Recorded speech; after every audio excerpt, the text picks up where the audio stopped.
Сите штипски населби до крајот на годината ќе добијат детски игралишта, ветуваат од општината, иако до крајот на годината има малку време.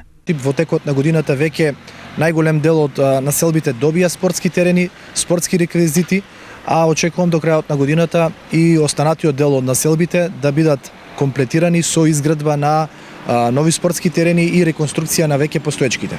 Да успееме сите заеднички младите да ги насочиме на прав начин на живот, на спортување, на другарување, да ги оттргнеме од малите екрани, од компјутерите и од овој модерен начин на живење.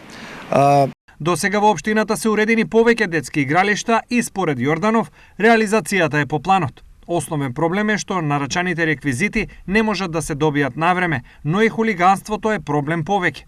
Она кое што е евидентно е дека се дел од овие терени во текот на градбата или веднаш после пуштањето во употреба се оштетуваат од страна на несовесни наши сограѓани. Апелите ги упатуваме.